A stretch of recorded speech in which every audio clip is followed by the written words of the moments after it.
Working hard for something we don't care about is called stress. Working hard for something we love is called passion. I think one of the mistakes that people make is they think purpose comes from their job. I've been a whatever for so many years, and when then I lose my job or I retire, I now don't have a sense of purpose because I so closely associated my self-worth with the job that I did. I knew what my job was. I had a sense of purpose. And one wonders if those things are conflated, right?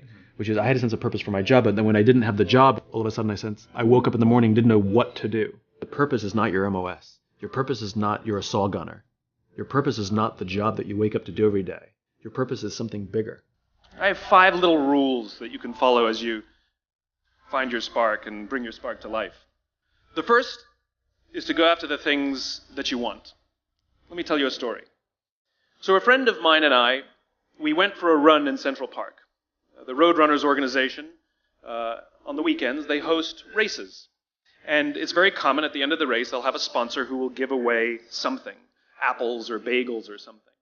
And on this particular day, when we got to the end of the run, there were some free bagels. And they had picnic tables set up, and on one side was a group of volunteers. On the table were boxes of bagels, and on the other side was a long line of runners waiting to get their free bagel. So I said to my friend, let's get a bagel. And he looked at me and said, the line's too long. And I said, free bagel. And he said, I don't want to wait in line. And I was like, free bagel. And he says, it's too long. And that's when I realized that there's 2 ways to see the world. Some people see the thing that they want, and some people see the thing that prevents them from getting the thing that they want. I could only see the bagels. He could only see the line.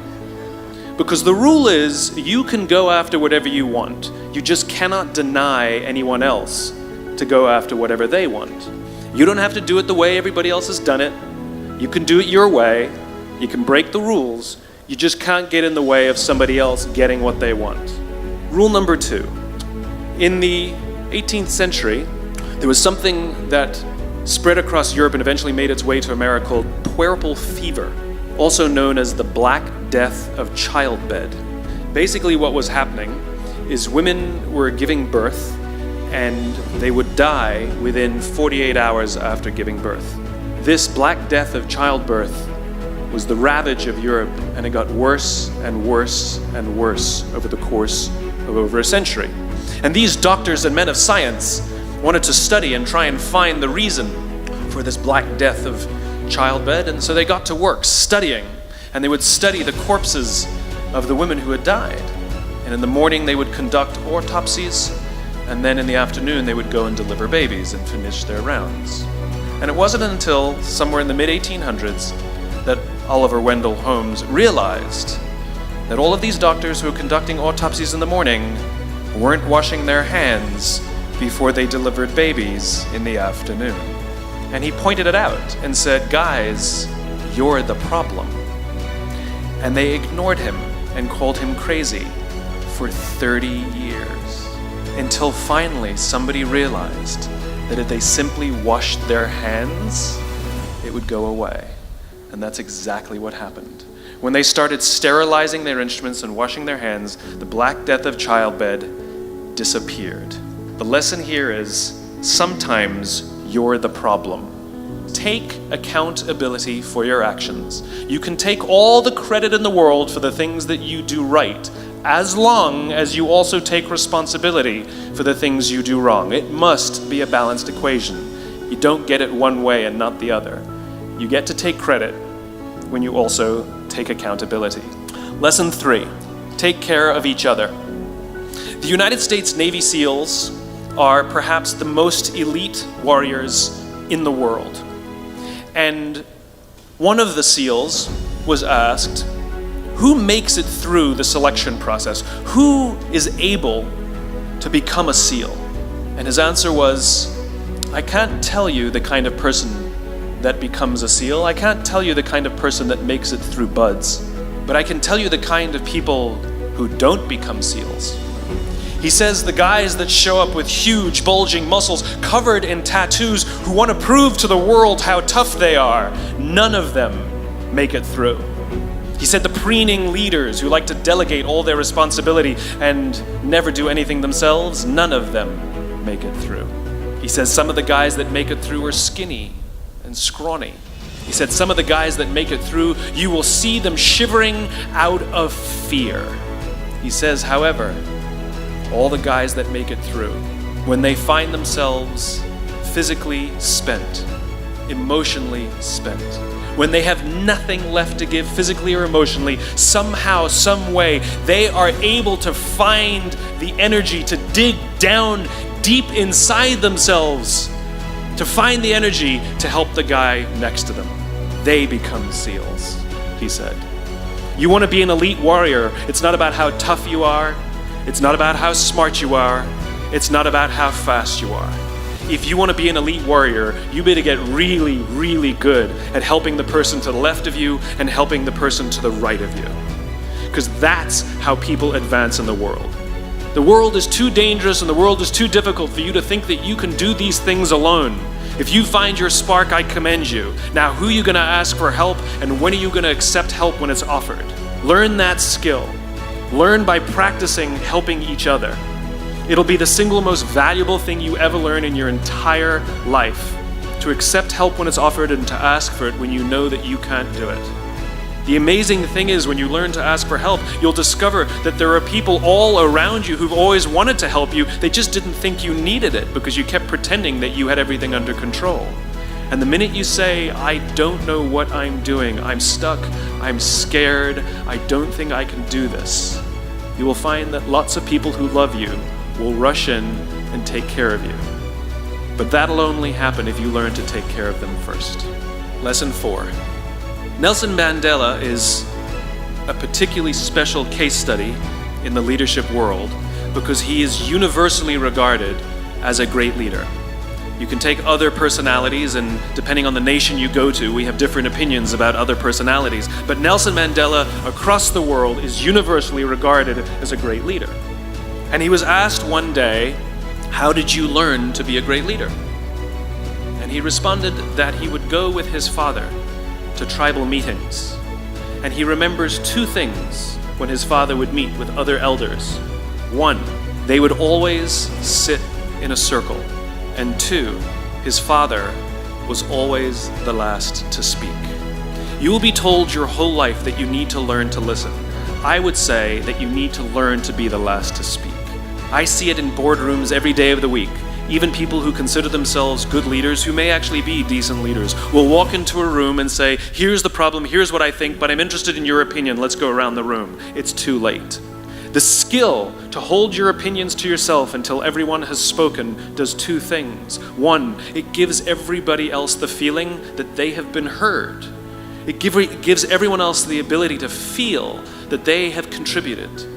And two, you get the benefit of hearing what everybody else has to think before you render your opinion. To keep your opinions to yourself. If you agree with somebody, don't nod yes. If you disagree with somebody, don't nod no. Simply sit there, take it all in, and the only thing you're allowed to do is ask questions so that you can understand what they mean and why they have the opinion that they have. You must understand from where they are speaking, why they have the opinion they have, not just what they are saying. Practice being the last to speak. One afternoon, I went to buy a cup of coffee, and there was a barista by the name of Noah who was serving me. Noah was fantastic.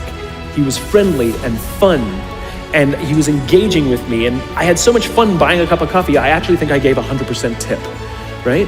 He was wonderful. So as is my nature, I asked Noah, do you like your job? And without skipping a beat, Noah says, I love my job.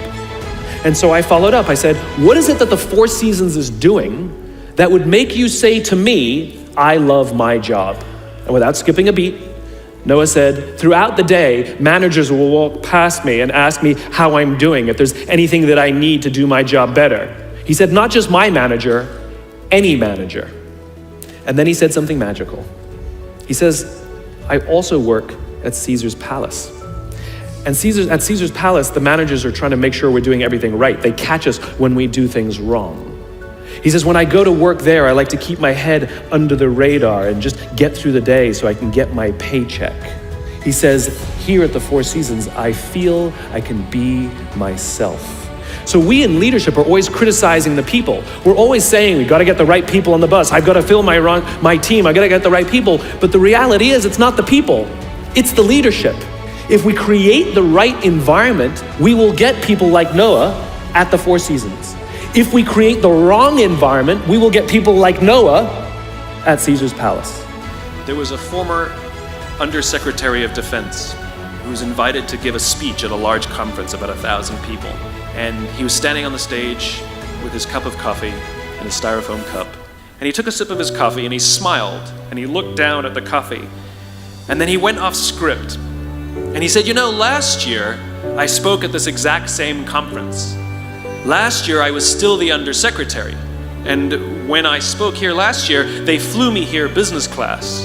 And when I arrived at the airport, there was somebody waiting for me to take me to my hotel. And they took me to my hotel and they had already checked me in and they just took me up to my room. And the next morning I came downstairs and there was someone waiting in the lobby to greet me, and they drove me to this here same venue and handed me a cup of coffee in a beautiful ceramic cup. He says, I'm no longer the undersecretary. I flew here coach. I took a taxi to my hotel and I checked myself in. When I came down the lobby this morning, I took another taxi to this venue. And when I asked someone, do you have any coffee? He pointed to the coffee machine in the corner and I poured myself a cup of coffee into this here styrofoam cup. He says the lesson is, the ceramic cup was never meant for me. It was meant for the position I held. I deserve a styrofoam cup. Remember this. As you gain fame, as you gain fortune, as you gain position and seniority, people will treat you better. They will hold doors open for you.